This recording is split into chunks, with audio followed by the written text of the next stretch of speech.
Hi, I'm Dr. R.G. Allen Wilson. You may recognize me as a leading relationship expert for TV programs such as CNN, The Today Show, Good Day Philly, Fox 29, Tamron Hall Show, Mel Robbins Show, and local and national radio shows, just to name a few.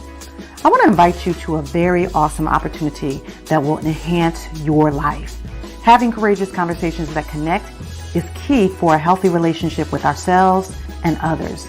Knowing the right strategies and techniques aren't as simple as we think. There are principles to understanding how we all think and feel.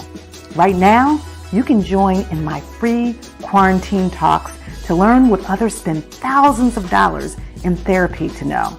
Each day, while we are in quarantine at 10 a.m. Eastern Standard Time, you can watch, listen, and learn tips that will help you get through this challenging time in our lives. Here's the good news. There is absolutely no cost for you to participate. Tune in on YouTube, Facebook, and the Gram at Ask Dr. RG. I look forward to seeing you join our crew. And that's connecting relationships for epic wins. Have a beautiful day on purpose. From my heart to yours.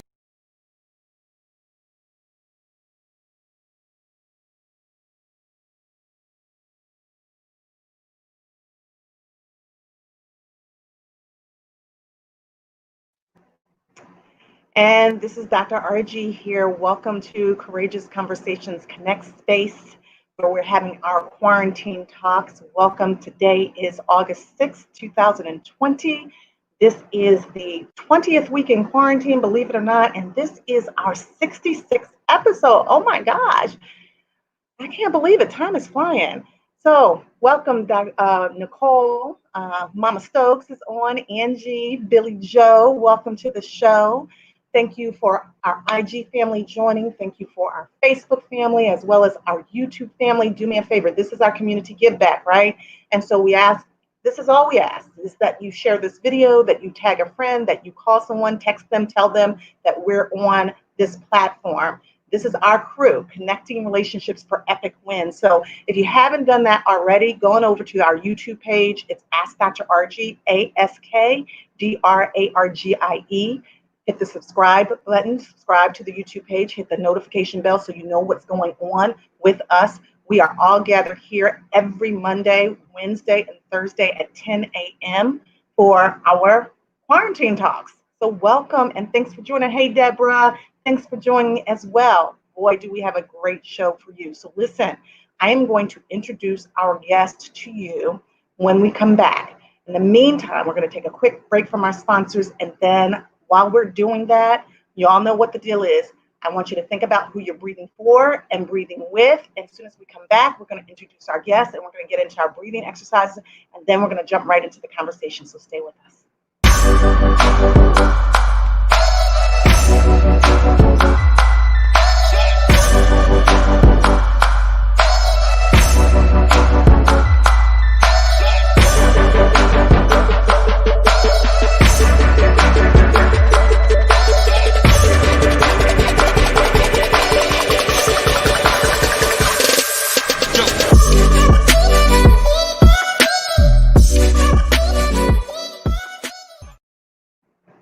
And this is Dr. RG here. Welcome to Courageous Conversations Connect Space, where we're having our quarantine talks. Yep, our quarantine talks. This is a safe space for our crew, connecting relationships for epic wins. And we started this on a journey back in March when Morgan and I decided that we wanted to do something as our community give back. I was working, typically seeing clients all day, and Morgan was doing all this behind the scenes stuff. And we're like, what can we do since we're home and we're safe? How can we give back? And so we decided to launch the Courageous Conversations Connect Space. All we ask for you to do is, hit the subscribe button on the YouTube page and give us a thumbs up or a heart or a smiley face. That definitely helps with the algorithms. And share this, tag a friend, let other people know. If they can't come on live, then perhaps you share it with them and they get this good information when they actually can tune in. So listen, without further ado, I want to bring to you our special guest, Dr. George Tabi. from the Bronx by way of Florida. So welcome to the show, Dr. Tabi. Thanks for having me, Dr. RG. You guys are great. Oh, thanks for being here. So listen, BJ, who is my very, very good friend, introduced me to you and to your partners, Andy Carmona. I got it right, Andy Carmona.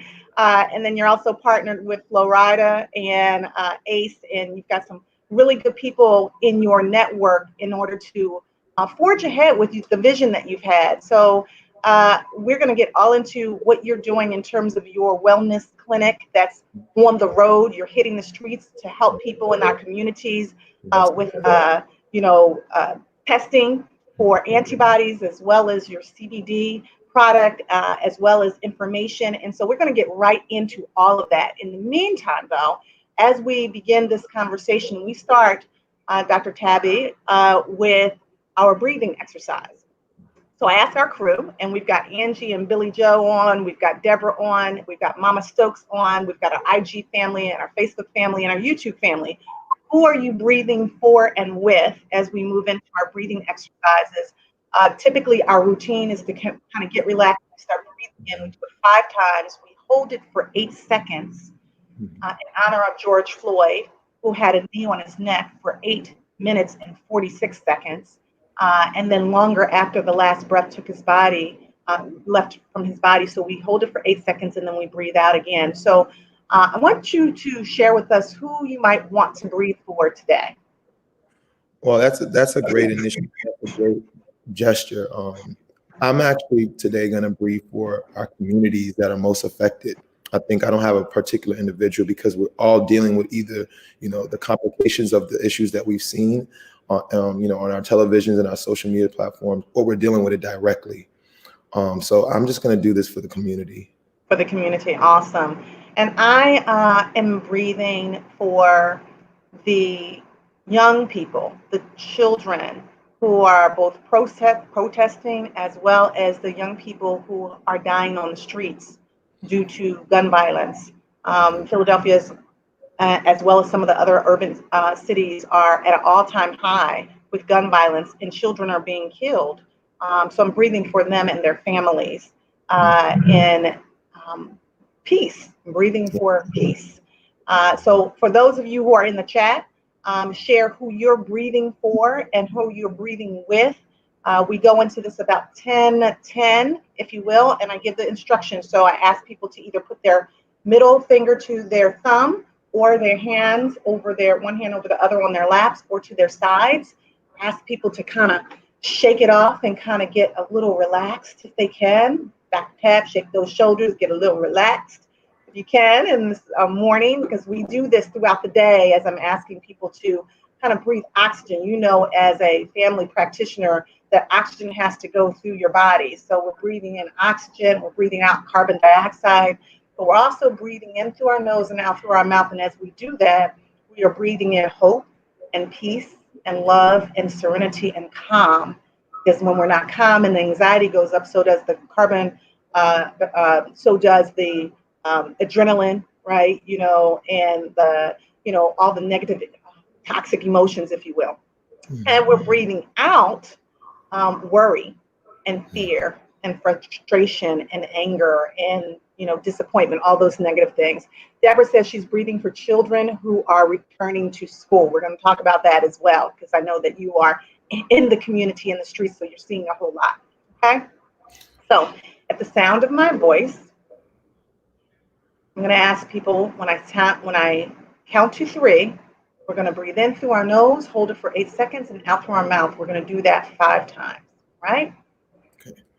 1, 2, 3. Breathe in.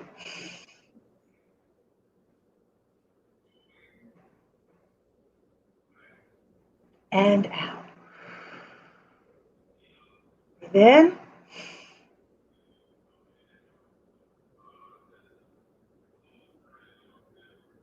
And out.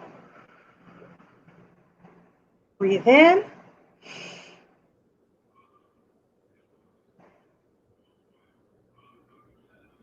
And out. Breathe in.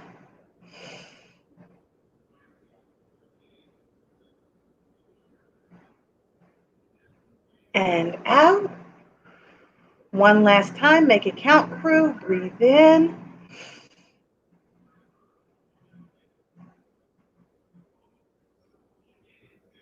And out. That felt good, right, Dr. Tabbs? Every time, it's amazing. Yeah, it felt good. Gets all that oxygen in and all those positive messages in and the negative messages out. So, and cortisol, we want that to go down so that we can increase sort of the oxytocin and the dopamine and the serotonin, all those good hormones. Yes. All right, so let's get into it. I see Angie says she's breathing for teachers and children returning from school, as well as Deborah.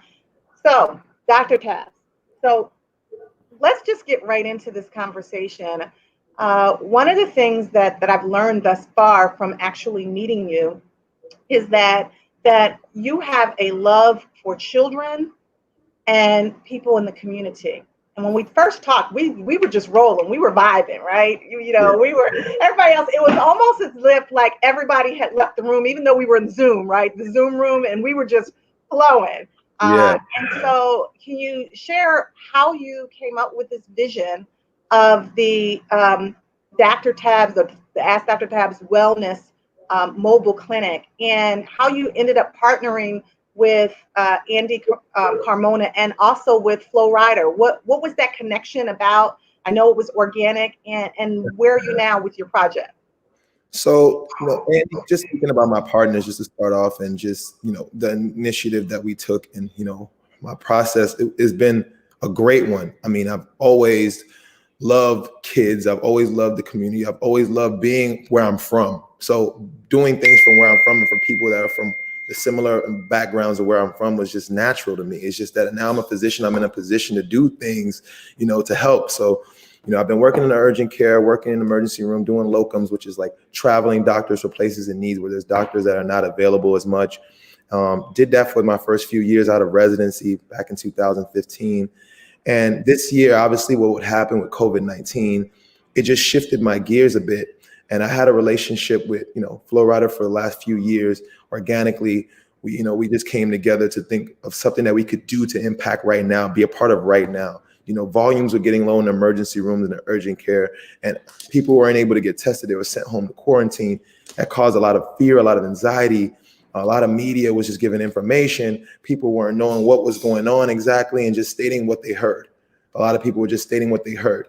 And that just caused more fear and anxiety. And that just felt like the community in which I was starting to be very anxious. And what could I do to be, a part of the change and a part of the solution versus just another, forecaster of anxiety. And I thought that with the communication, that I'm really good at, which is my biggest key in medicine for me, is communicating with people that may not understand what's going on, and using my resources like the Flo Ridas, like the Andy Carmonas, like the Andrew Thomases, that are from communities or are in the community I'm currently serving, which is the Miami area. I knew we could do something special. So that's when the Ask Tabbs Mobile Wellness Initiative came into play. And we went mobile for the thought process of people are not able to get to a doctor's office. The world's just changed. Now, thinking about the world of people waiting in a room, coughing in a lobby to wait to see a physician, it's kind of going to be different now. I wanted to be forward thinking and say, what about the people like we spoke can't come out? Let's go to them. Let's be the ice cream man of the neighborhood, but a doctor, let's infiltrate. Because I remember how I felt when the ice cream man came. It was pleasant. Also, medicine's been very dark right now. So that's why I use the colors that you also use, Dr. RG, orange and blue. Orange is a very vibrant color. It's positive. So these are the reasons why I created it the way I did. I have my cartoon. I want medicine to be fun. I want health to be fun. I feel like with the quarantine, with, the way the world's been, people have been, kind of having some sort of distrust for the physician. If I don't enter the community, how will we regain this communication, this trust, Along these days, I've had, kids DM me and say, doc, man, I used to be scared of the doctor. I used to think the doctor was the police. And I'm like, why would you feel that way? Because every time I had a grandma or auntie or cousin go to the doctor, they come out with medication and they're more sick. Well, that child might not understand that there was issues that they had that the parents or the aunties or the grandmas didn't know, and that's why they needed those things, because the communication is poor. Right, right. So, that's key because, as a therapist, I communicate for a living and I teach people the strategies and the skills. And when we were talking before, one of the things that struck me is that you specifically talked about how to integrate both physical health and mental health, and that it's all connected, right? That there's an intersection between the two that is not separate. Mind, body, and spirit is connected. But too often what happens, I think, Dr. Tabi, is that we don't have trusted messengers in the community that look and speak and act like us. Mm-hmm. And so that's part of the reason for a lot of the cultural mistrust, a lot of the fear, quite frankly, a lot of the misinformation. And quite frankly, even when we've had people that have tested in our communities, they have all these restrictions. So by the time they got to make, in the very beginning, Morgan and I were trying to get tested. We were in New York doing the Today Show, and we thought we were exposed. So back in March, we were calling around and we couldn't get tested. This is actually before the Black Doctors COVID-19 Consortium began, because that started about the end of May or so with Dr. Ayla Stanford. But prior to that, our people were not getting the information, and it didn't even matter the socioeconomic level. They were turning us away. If we didn't have the right symptoms, we didn't have the right information, there were all that you got to make an appointment. And so if you're not from means and you don't have the due diligence to forge your way through and keep asking questions, then you just turn away. And by the way, some of the stats of people who are dying is not accurate because they sent so many people away that ended up dying in their homes. So can you speak to the collaboration and what's your thoughts about how are you integrating the mental wellness along with the medical, physical wellness? I think that's a very great point. I think it's just spending more time. And the fact that I took the step with my resources and my partners to remove myself from certain settings of medicine, because what people don't realize sometimes, and you can attest to this, Dr. RG, when you're in certain settings as a physician, you're not allowed to do the full range of what you're able to provide for a patient. So if I'm in an emergency room setting, like I was during quarantine, and I'm trying to see a patient within 10 to 15 minutes, how can I speak to them about the things that are most important? Half the time they're here is because of something they heard they were going to have happen to them, or they heard that these symptoms are something that they may have already had from something else, but now they're associating with COVID. So they just want to come make sure they don't have COVID. The conversation is anxiety disorder, classic. Mm-hmm. So if we're not picking up those things, we're just like, oh, you have COVID. Yeah, let's just go ahead and put them on, a non-rebreather. Let's go ahead and put them on. There's a lot of people that are in an emergency room that are working as clinicians that are not taking in that aspect that we just talked about. And people are having things happen to them based on a whole nother array of clinical symptoms that we're misdiagnosing because of our time constraints and due to the scrutiny of what's going on right now in the world, right? We got to move fast. We got to save people. If they come in the emergency room, it's serious. But what about anxiety? That's serious too. So if I'm being sent home with anxiety, right, just as bad as COVID. Right. And then your cortisol levels are going up, your adrenaline levels are going up. This is why mind, body, and soul, because if you start having mental issues, it starts to affect your immunity. It makes you more susceptible to catching an illness because you're anxious about the illness. Right. How about that? So I want to shift gears for one moment and talk about what's going on in the world. There was a camp, a YMCA camp, where the kids were not expected to wear masks, and the camp guidance counselors or whatever, they did wear masks. 260 people ended up being testing positive. Then in Georgia, they went back to school last week and they tested about 260, interestingly enough, children and teachers. Yet, there is an administration that says children are almost immune. Can you speak to what you're seeing in Florida with the testing? I know part of your initiative is to test for the antibodies so people can go back to work, and I get that. But with all the misinformation, how do you see this playing out in your community? And what is your advice for other communities where parents and children and teachers are anxious about going back to work or back to school? Another great, question. I'll just give a quick summary about testing. There are two main type of tests that we're known to do for people in this time. One of them is the PCR-RT test, reverse transcriptase polymerase chain test. Can you say that slower? Reverse transcriptase polymerase chain test. Now, that's not so important, but the words are there because I want people to know. When you see it, you have an understanding of what it is. Even if you don't understand it, I want you to know that's what that is. So it's not like, something that you're not supposed to be getting. It's the accurate test. That's the test to tell us diagnostically, which is pretty much, do you have it or do you not have it? The other test is the antibody test, and there's certain high-risk communities to which that test may be helpful for us to identify certain proteins that are associated with coronavirus, particularly COVID-19. And sometimes there's a little bit of sensitivity crossing with other species of corona, but it lets you know if your body has built antibodies, some of the spike antibody proteins or other nucleopeptide proteins that are associated with COVID-19. That's the point of those tests. Very fancy terms, but the majority of what that means is one tells you straight up, do you have the virus or not? The other one lets me know if you've been exposed in the past and have you built immunity to it.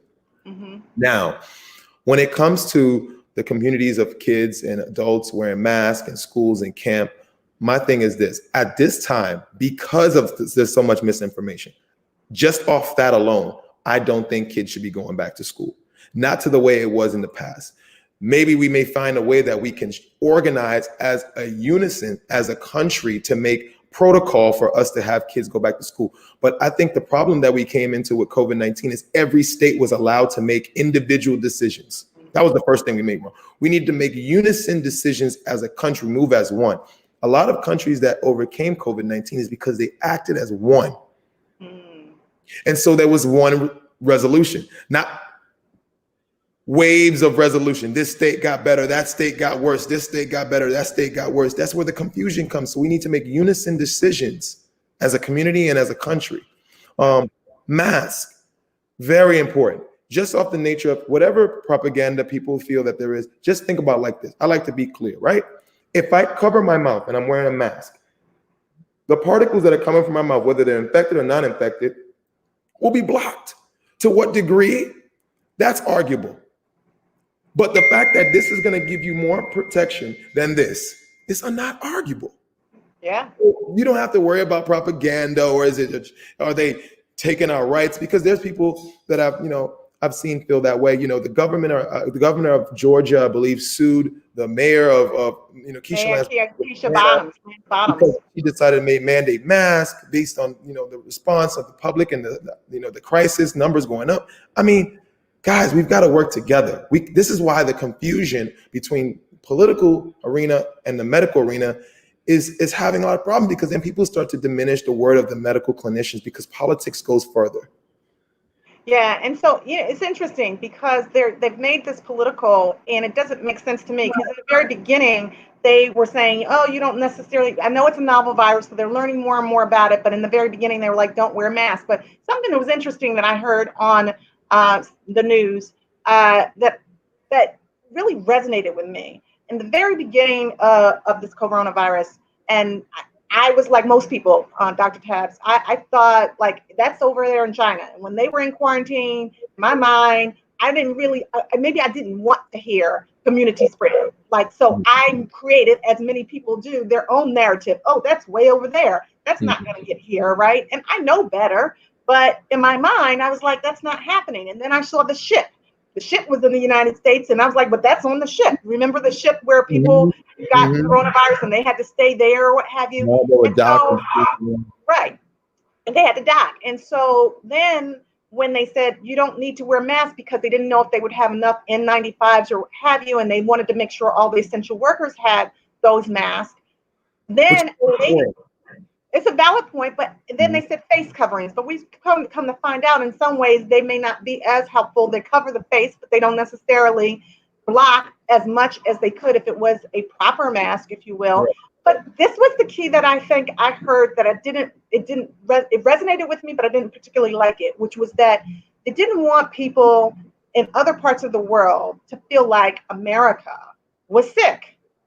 And as we've come to find out, now that we're 6 months into this, is that we've been dealing with two pandemics, right? COVID-19, that's been lasting for the last maybe several months, and systemic racism, which has been lasting for 401 years. Mm-hmm.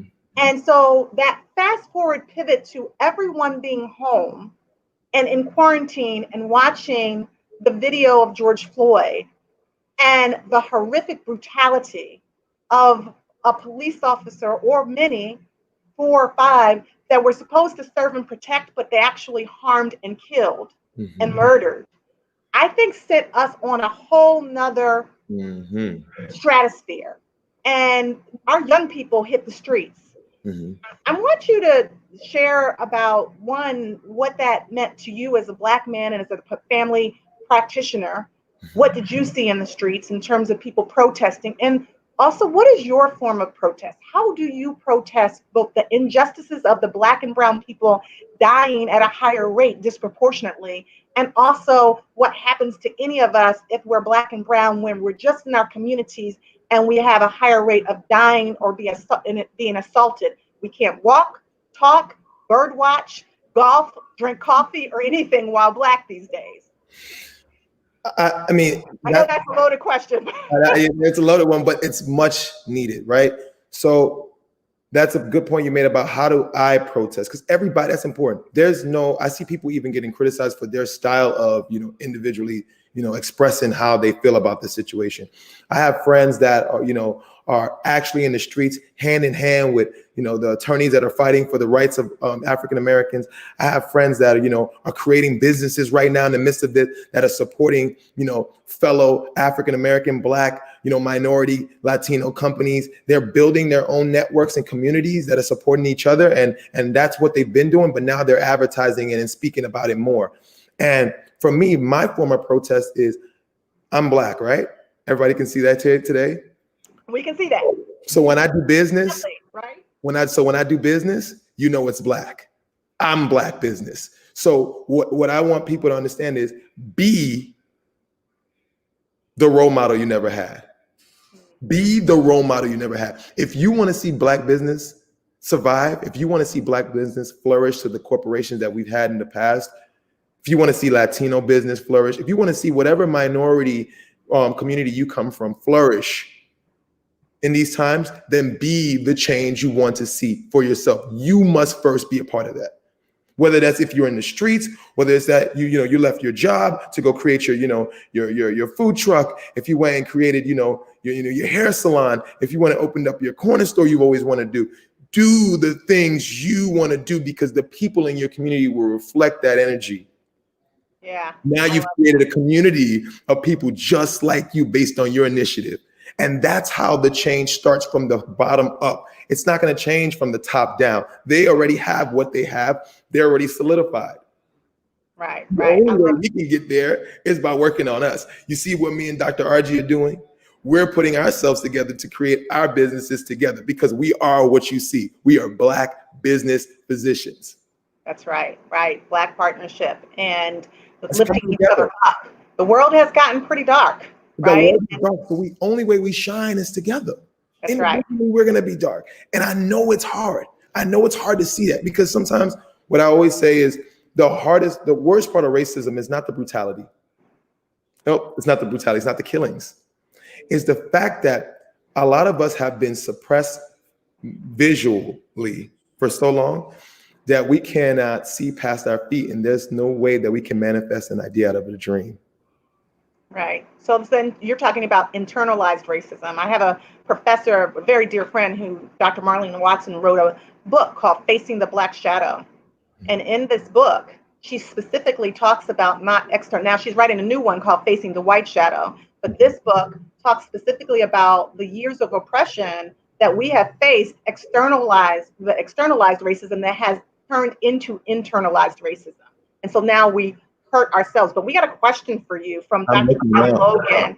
She says, Dr. Tabi, what do you think about the idea of providing comprehensive information about how the microorganism itself invades the body? A whole description of the immune's initial defense, RNA and messenger cell transfer to change the DNA, protein development by the COVID-19 organism, and I believe since the humans are visual beings, will help them understand the organism is floating around, possibly sitting on a surface, just wanting a host. Do you think that people will wear the mask then? So that's her question. And I guess it's basically, you're talking specifically about information. And I think, and I agree with Dr. Gale, that the misinformation of us not realizing that this is a material strand that we can't see, that can lay on surfaces, and that we have to elevate our cleanliness, our wearing masks, our washing our hands, our washing our surfaces. And I think we've gotten pretty lax with that. So what's your thought about that? I think that the medical community has pretty much been harping on for years. You know, if you worked in hospitals, emergency rooms, they have compliance people that come by and make sure doctors are entering rooms and using sanitizer, washing their hands before they see the next patient. This is not new. We're trained to wear gowns, lab coats, keep your lab coats. We have antimicrobial lab coats. Like, our community has been well aware of this. Now, the public has never had this much of a initiative to be as cleanly with their hand hygiene as they've had to now, right? Because hands are the first things that spread germs. It's what you touch first, right? Right. The mouth, the nose, these things are secondary because what you breathe in and what you breathe out. But the hands are the first line of defense, right? Right. So remember, viruses are not bad. See, my thing is about giving you understanding so you have no fear. Corona, influenza, paramixa, we go down the list of viruses. These viruses are very important. Most of them are already indwelling into your immune system. We've just recognized them, and they're not doing the same severity of symptoms to us, so we're able to live our normal lives, and they're building antibodies daily for us, okay? Mm-hmm. Some of us may have COVID-19 antibody that have been cross-reactive because we've had other corona species in the past, because remember, coronavirus is a respiratory virus that we see seasonally in particularly the summer months. That's what usually at the highest, around this time, August, actually. Other corona species, I won't get into the specific subtypes because there's several. It's a family of viruses, remind you guys. Yeah. That lots of cousins. Correct. And this is just that's the most recent one. So to Dr. Logan's point, this is an organism that may dwell in the body, may dwell on surfaces, may dwell in our environment to some degree. They mentioned that it's airborne. I can go into a whole nother topic about that because the molecular size is a little, kind of different for what I would see to be airborne. But to some degree, it's acting like the viruses we are commonly known. Like, it's not showing me anything different other than its potential harm of more mortality in certain individuals that have comorbid conditions, particularly respiratory ones like asthma, COPD, where that inflammatory response that viruses give is a lot more pronounced in COVID-19 that we've seen over the past few months. But it's very important for us to understand the hygienic behaviors that we have to adopt more seriously in our communities. And that's having these conversations. Now, obviously, Dr. Logan is a physician, I believe, or some type of clinician, because her language here is pretty in depth. Now, I know the majority. Therapist. Yeah, she was actually the first person that hired me after college. Oh, wow! Well, I knew nothing. You've created a great clinician here, Dr. Logan. But I try not to go too deep, not because I don't want people to understand these things. I want them to have a summary that it can digest. Right. I feel like if we're not trained at that level, then it kind of goes over our head, and you can't recognize it and remember it. You can hear it and notify that's what's going on now, but I want you to really digest. Viruses and bacteria already exist in our body. Exogenous bacteria and viruses are what we're trying to keep out of our body and let our body naturally, through life, through food, through human interaction, build antibodies, which they're doing daily to give you the more digestible form of information. Right. So that's definitely helpful. I mean, I always talk about making it plain. We have a pastor here at our church in Enon Tabernacle Baptist, and years ago when he first came to Philadelphia, he's from Ohio, he would say, "Let me make it plain." And he amassed him and God and just being anointed man of God, he amassed, we have now 17,000 members because he made it plain for the people, and the people came. It wasn't talking over our heads. This is a guy who actually can speak to a little person, a little child, and somebody that's 96 years old, and they can get a valuable message. And so we do have to make it plain. I get it. Dr. Gale said her point was we are visual and respond to visual things. This is true. Maybe making it more plain in terms of the visual aids of the mask and things like that can be really helpful. But to be honest with you, I've also thought that the leadership, when the message comes from the top that it's not that important, then people tend to respond to that. That's really what it is. I agree with you, Dr. Love. We are very visual. And I think that, making some type of comprehensive video, making some type of comprehensive, film that kind of describes it from people that look like us and people that are in the communities that are respected and have been doing the work. I think that would be helpful. I really do. And I think that's something I'm going to definitely consider, because people really do need to see, what it looks like when you're breathing out particles, and a mask to some degree can block these particles from entering the environment to people closer. Why 6 feet is important. I've seen some things like that. But once again, there's so much misinformation. People don't wholly take that message, because I see it out there. I've seen even the institutions that I feel like have contributed to a lot of the confusion, like the CDC and FDA, because they're our most governed societies, and I follow what they say very closely because they've been here for years. So I give everybody the benefit of that. They're trying to do the best thing, but I also move with very cautious behavior when I talk about what I read, because I have to go off how I feel, because I also am trained as well. So if I don't feel that makes sense, I'm going to state it doesn't make sense, despite what institution wrote it. It doesn't make sense to me, and it should, because aren't I trained? So it should make sense to me to some degree. So I agree. Like my mother used to say, Dr. Tabbs, common sense is not so common anymore, right? And so when they said initially, don't worry about the mask, I asked my husband, I was like, we got to order some masks. We went around and got like a whole bunch of Lysol and wipes, and we shared. We didn't hoard. We went around to our families and dropped off some things. We were trying to make the best decisions. But I also believe that, you shouldn't follow and swallow, right? Like that you should listen to the information, dissect that information, and then try to figure out what makes sense for you and your family. But Dr. Arjun made a great point. If you're not able to decipher what's real and fake, how can you dissect and make a best decision? So that's why I have to be in the community, because I'm going to say to you, listen, this is the information. Trust and believe this is the information. Now, I know you've heard different things, but for instance, when it comes to masks, I agree. Normal, healthy, functioning people, and I will always establish what normal, healthy, functioning people is. People who don't have medical conditions that are known of, or have pre-risk factors for medical conditions. So if you're obese, if you've never been diagnosed for diabetes, if you've never been diagnosed for hypertension or any other, hypercholesteremia, any of those things, but you are overweight, you are at risk. Right. If you're smoking tobacco products and you're, a smoker, you are at risk, and it's been over 20 years, most likely because you have underlying chronic pulmonary destructive disease. You may have not been diagnosed on a scan or seen a physician about it, but you do.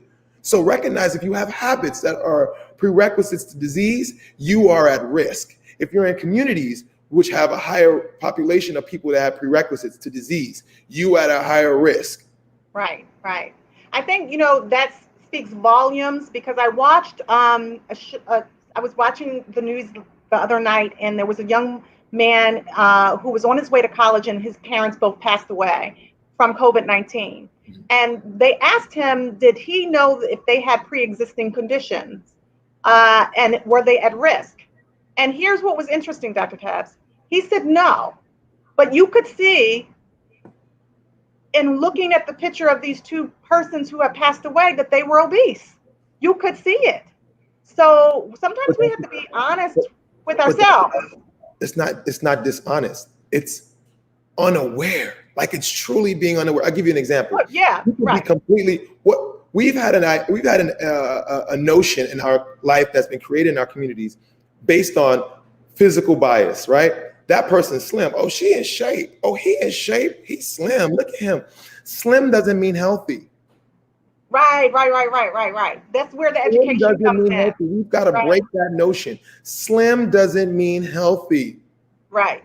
Right. What you consume is the first step of your health. And that's from a mental point of view, a physical point of view as well. So if you're consuming a bunch of reality TV, you're consuming a bunch of music that is going against your beliefs, if you're consuming behaviors and living and doing things in your community that are not contributing to your well-being and health, you're unhealthy. That's right. Without being involved. And without most medication being given to you. Yeah. Health is more than just that. We got a couple more questions for you right now. So Darlene Robinson says also cartoons for kids would be nice. And, I know they did that town hall for children. They were doing that. I think they need to reestablish that.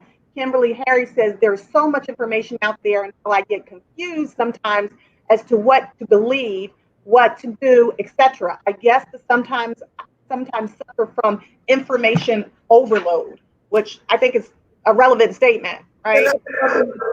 Because I understand we're getting information overload, and now it's not even about COVID-19. It's just like, what's going on now? I'm fearful of everything. Can I leave my house today? Should I not leave my house? Which is elevating the anxiety, which is why you need to be out there in the streets as a trusted messenger, saying to the young people and the older people, like, listen, I'm giving you the best information that I have that's available, and they trust you. Billy Joe says, Dr. Tabi, do you have one of your masks to show us places require masks with filters now to enter businesses? Guess what? So I wear this mask, right? Because I am in no condition and have no pre-existing conditions for me to be wearing or in a high-risk community. So I don't need to be wearing an N95 mask walking throughout the streets. People that are working with high-risk situations, right? Physicians, people working in the hospital, in inpatients, ICUs, they need to have fitted N95 masks. These masks are designed for that person's face to really seal any entrance of any virus or exit of anything that they may be contracting as well, to not expose the patient because they're working in these environments. Someone who is not in a high-risk community, and risk stratifying what high risk to low risk is very important as well, which I also do. I explain to people what their risk factor, where they fall. Now I can tell you how to prepare and what to do based on your risk stratification. That's the first step. Where do you fall? What is your community and what is your lifestyle fall in? So that's the best way to go about it. But a person that doesn't have any conditions can wear a cloth covering mask that may have some filter that's placed in. There's so many different styles now. But an N95 mask, in my opinion, is not necessary for a healthy, functioning individual in a community that's not high risk to be walking around with. Preserve those for the ones that are in need of those due to their exposure rate that may be much higher than yours. So that was the initial message, but has become more of a compliance thing because we can't get people to quite understand. So now it's like everybody wear a mask because we don't know how to get the message to you. It's so confusing. Compliance. Everybody needs to wear a mask. And I'm okay with that because that's the only way. If we cannot stop domestic flight, if we can't stop people from moving around and doing what they need to do, the economy is trying to still reopen, then that's the one thing we do in unison, because we didn't follow the opening and the closing of the states in unison. So the one thing we can do in unison, guys, is wear a mask and wash your hands. Well, and this is what we actually can do for each other, because in reflection, what we've learned from this quarantine is that it's taught us that we are in this together, and that the more that we help ourselves, that we help someone else. And we had moved away. We had moved to a place that was very much about individual ideology and what I can do for me, myself, and I. And this virus doesn't care who you are. It just does not discriminate. And so from that perspective, as we help ourselves, we can help each other. Dr. Gale says also, people misuse the mask. It's okay to tell someone who is in close proximity to you the mask is on incorrectly, put your mask on. So here's the thing, and I want to respond a little bit to what Dr. Gale says. A lot of people don't want to get a clap back if they say something to someone, but I actually have done that. For my relatives, if they ask for a ride, I have an uncle and he's got the mask on and we're in the car and I'm giving him a ride. I'm like, hey, uncle, you got to put the mask on the correct way and not be afraid, because your life depends on that as well. Absolutely. I've even had pictures of me with the mask sliding down on my face and I got caught, or I've had to speak somewhere and we've tested each other and we've been tested. That's why we're in close proximity, because I have a testing center, of course, right? But I think we just have to be kind to each other. Let's come from a place of gratefulness and gratitude. Ooh, Where's the core from? See, a lot of times the message is not taken because the person doesn't feel like they have genuine intentions, and so the message just gets misconstrued by the energy of the receiver. And my thing is, if I tell you to place your mask properly, it's not because I want to tell you what to do. I'm trying to help you and myself and whoever. And that goes back to communication. That goes back to communication. So I want to get a couple more comments in here. I already read Kimberly Harry's and Billy Joe's. Belva says, talk about it. She likes what you're talking about with mind, body, and spirit. I already read Kimberly Harry's. She talked about her feeling overloaded with information. Darlene said, wow, preach. I read Dr. Gale. She was talking about close proximity. Megan says, I think we deal with fear of our skin folk misleading us too. Okay, our skin, right? There's studies out that show Black physicians believe Black patients have a higher pain tolerance or non-medication compliance, etc. So much work internally to be done. Kimberly says, great information. And Delva says, can you shout it louder? Okay, so let's respond a little bit to what Megan said as far as, our kinfolk and some misinformation. Can you speak to that? Yes. So I can see how I haven't read that study or read studies to that nature, but I can see how that can happen. Sometimes when a physician has a community of people let's be clear about this, the African American community. So African American physician and an African American community serving that community tend to have or persons of color. Persons of color, minorities. They tend to have more of a common bond based on that. And so they kind of almost don't give you the appropriate evaluation for your condition based on the fact that they kind of assume things versus treating the patient in front of you without visually looking at them and seeing yourself. Does that make sense? Yeah, yeah.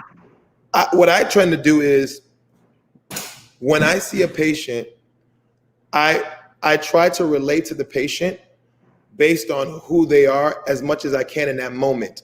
Sometimes I get it wrong. That's not who they were. Well, they call it a practice for a reason. Right. I call it human touch points. Human touch points. I also believe people don't care how much you know until they know how much you care. And that's why my goal is that. My goal, I have to connect with you first. So I kind of connect with you. I see, when I start speaking in certain terms and I feel like you don't get it, I'm going to start speaking in terms that I feel like you will. And that may be a guess, but most of the time I'm right. And so when I do that, now we can have a real rapport. And then you can evaluate and give me your expression of pain so I don't misinterpret what your expression of pain is as water under the bridge. That person's not that bad. Because if I now connect with you, you're going to express to me in a way that now we both can understand. Right. That's what happens. You express it in a way that's commonly related to a potential abuser. Now I think you just want pain medications. Right. Connected. I treated you like a doctor. I don't treat my patients like I'm the doctor. I treat my patients like I can help you. Right, because that's what we went into this in the first place, to help people, right? But sometimes we end up harming people when we start looking over them and not, tapping into their heart. BJ, well, we're going to get to that, BJ, about the vitamins. Kimberly Harry says, here's what's great about this particular forum. You're disseminating information, but not in a hurry, fearful manner. Yes, this is urgent, but you're talking to me in a calm fashion. So your model, specifically in terms of ASTAP's Wellness Model Initiative, really is about meeting people where they are. That can be tricky sometimes, depending on what your model is, because at the bottom line, you also, it's a business.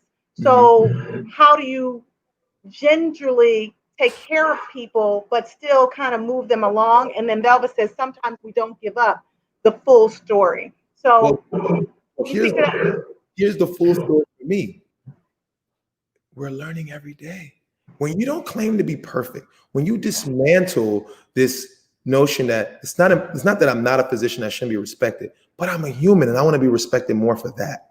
So human touch points. Position with people, most people are going to meet you right in the middle where we need to get things done. That's right. Let's get things done. Let's not play this circle thing. I really want to help you. If I can get you off medications, let's get you off medication. But in the meanwhile, we need this to maintain you till we get to the next step.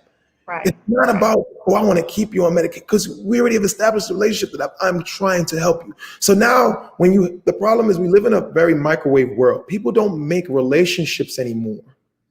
Right. And if we do make relationships, and I know Dr. Argy loves to hear relationships because this is her thing. If we don't make these relationships and we're just primary care providers, I don't even like that term. Get rid of these terms. Fix us in mindsets that we can't break from. Right. Right. We're human. You need to be going to your physicians, mindsets that are opening and willing to share so we can help. If you go in fixed, I want this. If it's not that, I'm out. Yeah. But that's why I say people don't care how much you know until they know how much you care. And so it's a mindset that we're having human touch points that allow us to be connected. I want you to share about your vitamins and the CBD. It's called Jetsetter vitamins, and how you're utilizing that to help people within the wellness space. Jetsetter. So would you get that? Because I know you partner with Flo Rida on that, and I saw some videos that he was talking about that you all had this idea in the gym because he was so busy, moving around. He needed to be hydrated. You're his physician or whatever. So tell me about that initial conversation. And then I also want to get your feedback about something that is in this book, Courageous Conversations Connect, after we talk about that. So can you speak to that? Yes. So Jetsetter Nutrition is a brand that Flo and I came up together with. We organically met through a friend, mutual friend, and we met, we began to speak and just noticed that we have so much synergy, right? He's a musician. He's fantastic. He's very, humble and open about his experiences, and that allowed us to have that connection I talked about. That it was more of a human connection than it was, I'm, Dr. Tabs and you're Flo Rida and I'm your doctor now. And it wasn't that. It was, we had a real human connection. And because of that human connection, we were able to share things that we may have not been able to share and grow from there. And he expressed about how he travels so much and things that he never gets a chance to get the proper nutrition at times. And he loves to keep his body in shape. Everybody knows hip hop. Flo Rida has always been known to have great physique. He's always worked on that. It's been a part of his whole entire, repertoire as a musician. It helps him be able to go on stage and make high up-tempo records that he has to perform for, several minutes to sometimes hours. And so you got to be in good shape for that. You have to have a solid immune system and support your body with the right nutrition, supplements, food, which is the key. And because we were on the same alliance with that, we were on the same energy wave with that, we thought about a supplement that can help give those moments where he's not able to do the things he needs to do from a food standpoint to help him get something that he can use to supplement those things. And me being a physician, I knew some things that I thought would be needed for his necessities as a vitamin. We put that together. And I think it was a successful idea that we're still building as of today. But Jetsetter Nutrition is not just about the vitamin. It's about a mindset of a person, or, it doesn't matter who you are, that is on the go, that is not able to fully fulfill the nutritious things that they need. And we're trying to put that into multiple supplements that can aid immunity, because that's my goal. Health is your immune system. No matter how you slice it, your immune system will determine your ultimate health. If your immune system is functioning high, it's less likely you can have a diabetes. It's less likely you're going to have hypertension. It's less likely you're going to have true mental health issues, because you're fully giving yourself everything you need and you're clear on what's needed. So immunity is very important. It's the most important. And we're dealing with it right now with COVID-19 and discussing, like you're talking about, children and and immunity, and people who should be worried and who shouldn't be worried. This is all based on immunity. Yeah, that's interesting, and I love it. I love that. We're going to post that in the chat. We're going to give you our crew more information about Jetsetter's vitamin. I think it could be really helpful to a lot of people, because you're right. The immune system, mind, body, and spirit is all connected. And as Dr. Gale said, that virus is looking for a host. They call them super spreaders for a reason. So there's asymptomatic people out there that are walking around. That virus is looking for a host. And if our immune system is not up to par, which your vitamins help out with that, then, that host can be a willing vessel to bring in that virus that can wreak havoc on us. And Would you say, Dr. Tabs? activities that I've primarily focused on, right? What are the foods that are most likely, associated with these communities? Fast foods, quick intervention, government-assisted foods, which are non-perishable foods. Non-perishable foods means preservatives. Right. Preservative means not fresh by definition. So if we're living in communities that our foods are not fresh, make it plain, Dr. Tabs. Go if ahead. we live in communities that our foods are not fresh, then we're going to deal with disease, period. But the thing about it, Dr. Tabs, though, is that there are so many Black and brown people living in food deserts, right? And that has to do with not just the here and now. That has to do with years and years of social inequities and systemic racism and redlining and all kinds of systems that were structured to put us in other places that were not healthy for us. And we have to realize that and start helping ourselves, even in those places and spaces. Correct. That's why we have to have these conversations. That's why we have to help each other. Because if we don't, we'll continue to be in the same direction, waiting for someone to save us. We got to save ourselves. Velva says that, we got to be honest with our doctors. You're a doctor, I'm a doctor, but we show up. So I want to ask you about this book. In here, I talk about Slack, right? And Slack, I'm going to share these acronyms for you. And I want to ask you, how do you see yourself on your mission executing Slack in the community? So Slack stands for S, how are we showing up? L, how are we listening, learning, and leading? A, how are we acknowledging where we are, whose we are, and how we're executing on our mission? C, how are we being committed? Whether it be COVID-19, whether it be systemic racism, how are we committed to getting to the other side of these pandemics healthy and well? And then K, I could have picked many things for K, but I picked kind. And you talked about that earlier in this conversation, that how are we kind? We've gotten to be very dark. And sometimes we are not the best versions of ourselves when we are not feeling well or mentally or physically, but we've got to do different. We got to do better in terms of the way in which we relate to each other, especially us trusted messengers that have really ethically been given a mantle and a mission in order to help other people. We can't do that if we're not kind to them. So I want to ask you, how do you take that acronym and use that in your platform in terms of your wellness model? I think passion acronym, and I think for me expresses all of those. If you're passionate, people are going to know you're going to show up. If you're passionate, people know they're going to feel your leadership. If you're passionate, you're going to acknowledge what needs to be done. You're going to acknowledge your wrongdoings. You're going to acknowledge whatever it is that's in the way of that passion. You're going to acknowledge it because you're that passionate. And you're going to commit because you're passionate. And when you're passionate, people can tell that you're doing this from a place of kindness. They can tell that it's from a place of kindness, even if you can't express it sometimes kind and you come off aggressive, or you come off. When I see somebody passionate, I'm like, man, that guy's a little aggressive. You know what? The passion. I like the passion. Yeah. Hip hop and my favorite rappers, my favorite musicians, the passion. It's the passion that made us love who we love. Think about it. It's their passion. They could be rich, they could be famous, but remember, the passion is what you fell in love with. Love it. Passion and compassion. Listen, this has been a great conversation. Deborah says folks are still having to get together on birthdays and et cetera, but feel that they are being safe. I just don't get how they think about safety in numbers if you are with people that you know. Also, what are your feelings about air travel? So that's a question. I do see people gathering. I guess maybe they feel like they're in their little pod and they've been doing their due diligence. Everybody, and we had guests yesterday that said they're not judging people what if they are doing with their children or going back to school. But at the same time, everybody's got to make their own decisions. What are your thoughts? You just traveled, actually, so you have something to share what that looked like for you.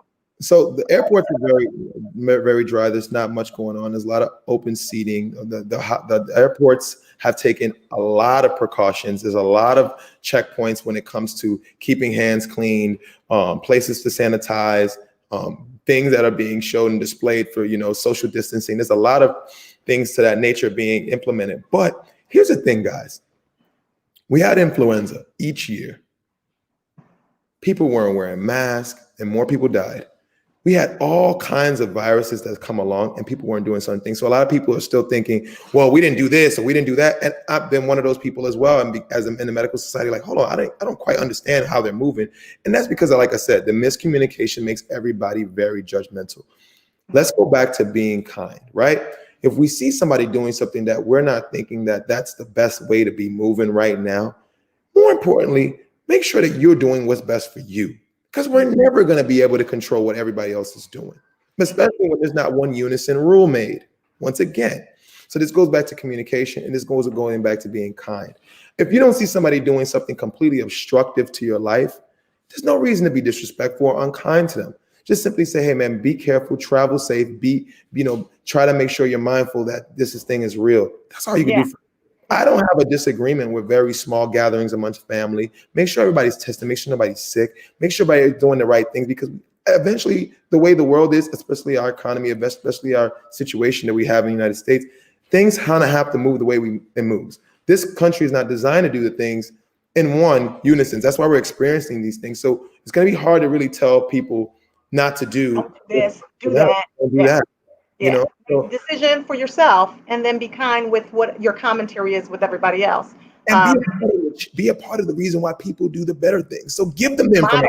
Right. Give them the information and the model your behavior, because more is caught than is taught. Maybe sometimes people are like, oh, well, maybe I better do it a certain way. Dr. Gale says, Dr. Karaji and Dr. Tabi, thank you for wonderful informative show today. Awesome. And then Darlene says, this is so good. Thank you. And Megan says, nailed the answer. I think that was your answer about passion with regard to cutting us some slack. Kimberly Harry says, such good information. Thank you both for sharing. Velva says, passionate is what moves you onto your purpose. And Dr. Gale says, wow, yes, we must be passionate and committed. We don't burn out when we are compassionate or on a mission. Yeah. And by the way, Dr. Tabi, you got to take care of yourself as a practitioner as well, right? So how do you do that? So Grant, oh man, Dr. Logan, you nailed it, okay? People say, oh, Dr. Tabi, you don't burn out. How do you find balance? Even my fiance, how do you find balance, Joy? When you're passionate, because I felt burnt out in the emergency room. I felt burnt out in urgent cares at times. You know why? Because I wasn't fulfilling what I wanted to do for people. I want people to know, like, listen, I really care. I'm more than these 15 minutes we're sharing. That was making me burn out because I'm having all these roadblocks. When I was able to do Ask Tabs Wellness and be able to go mobile and be able for people to see that happiness and see, wow, Ask Tabs is really on the street. It's not just a post today. It's not just a video or things that I loved about what I did when I followed him. I could see him really doing things. And that brought the joy out of me. That kept the passion going. That made me more compassionate to people. That made me want to give more. It made me want to give. I didn't care about, the financial struggle or starting a business or leaving the emergency room, which is consistent and I don't have to work. I didn't care because I'm truly happy. I want to help you. And I could do it my way. That's Yes. Listen, I'm loving it. I'm loving all of it. Listen, Dr. Tabs, I thank you so much. We thank you. Our crew thanks you. Billy Joe says, thank you for continuing to share your wealth of knowledge. Greatly appreciated. And we can see your passion. We absolutely can. Our crew here at Connecting Relationships for Epic Wins, Quarantine Talks, we appreciate you. We want to know, and Velva says, amen. And Dr. Gale says, yes, Dr. Tab. So everybody is loving you. We want to know, one, thank you. And will you come back? We would love to have you back on the show. Absolutely. I want to be a regular. All right, we want you to be a regular. Building. This is what this is about, guys. I mean, if we don't build together, how can we stand together? Yes. That's why we're so separated, because we haven't built nothing together. That's right. That's why everybody thinks so individually. It's not their fault. We never built anything together, of course. now that we build together, we're gonna have no choice but to lock arms because we're here together. We did this together. We're in it together, right? And then we're not. And I always say, if we're not helping to harm, or we're helping to harm or healing the hurt. Clearly, you are healing the hurt out there. You are passionate. You are on a mission. Tell people how they can get in touch with you and how they can follow you. Because I love your Instagram, page with like all of your animation and all that. So how can people get in touch with you? Yes, guys, all your support. Everything, Dr. RG. Thank the crew. AskTabs.com /Jetsetter /wellness. Also, AskTabsWellness.com. That's where my website is. You can find all those other avenues from there. At Instagram, AskTabs, ASKTABS. On Facebook, the same, ASKTABS. Twitter. I'm pretty much on every social media platform. I'm more engaged on Instagram, but that's going to change as things grow. I'm going to be pretty much everywhere. You can find me if you think I should be somewhere else. If you think you want me to speak somewhere or do something in your community that I can virtually, let's do it. All right, let's make it happen. Listen, everybody in the crew is like, yes, be on rotation. You need to be a regular. So listen, the synergy is there. I knew it. I felt it when we first met. BJ knew it. Morgan knows it. Y'all had a man crush in our last meeting or whatever. So it's all good. You will definitely be a regular on here. Thank you, guys. It's going to be a serious collaboration. I'm putting that out in the atmosphere. We know. We've been talking behind the scenes. Yes. We need to get Andre and the crew back together so we can like really make this thing happen because you guys have tremendous energy. I'm feeling it. You guys have serious energy, and y'all need to make a collaboration because you got the health in terms of the medical situation, or you got the mental. I mean, it's like Eminem. Melt your mouth, not in your hand. Something there with that Eminem. Well, you say melt your mouth, not in your hand, right? Man, you guys have been great, man. I really appreciate the opportunity. Seriously.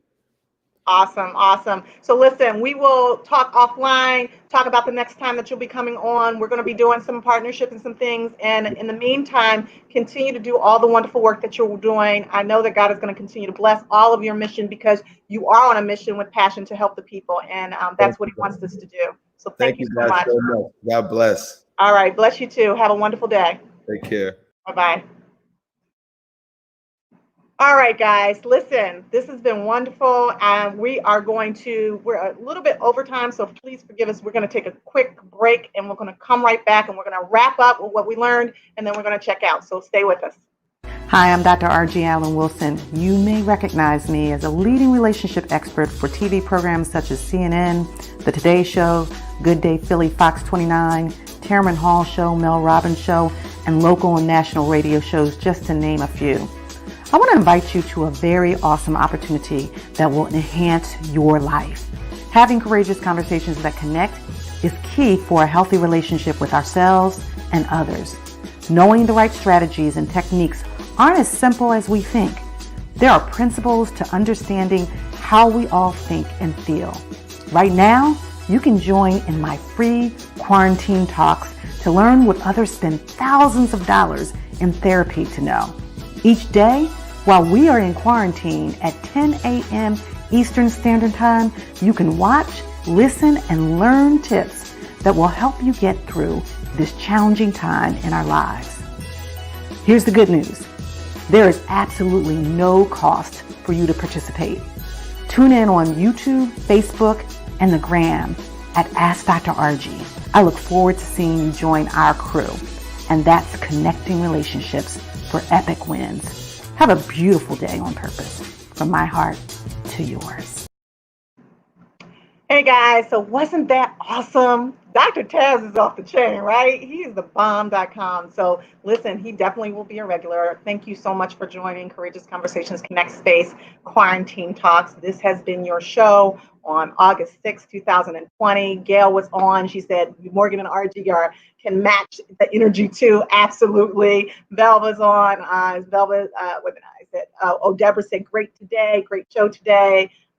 Denise said, great show with best information. Kimberly's today's energy was on fire. I appreciate that, Kimberly. Parents like, Morgan is a mess. Yes, he is. This is true. And Belle was up there saying Morginsky, Eminem. I like that Eminem acronym. We got to figure out what that really means, Morgan. What's the IG? We're going to post, Megan, all of Dr. Tab's information on our page so that you'll know how to follow him. Yeah, Megan, it's the same thing. Just ask Tabs. Ask Dr. Tabs. Ask Tabs. Ask Tabs. And then there's Ask Tabs Wellness, I think. Oh, wait, hold on. Actually, let me put it up here. Hold on.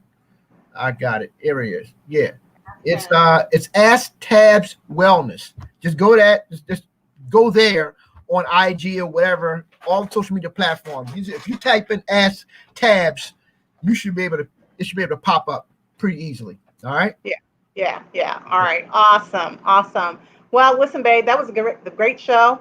And we were going to have many more wonderful guests on the show. So tune in next week on Monday, Wednesday, and Thursday at 10 a.m. For the Courageous Conversations Connect Space Quarantine Talks. If you guys are interested in therapy, you can go to 215 or call us at 215-789-6999 or contact us at connectionsmatterllc.com. Also, if you know somebody that wants to purchase the book for a friend or for yourself, you can go to drrgconnects.com. Listen, if no one else told you, we're telling you. We love you, and there's nothing you can do about it. Have a beautiful day on purpose. From my heart to yours.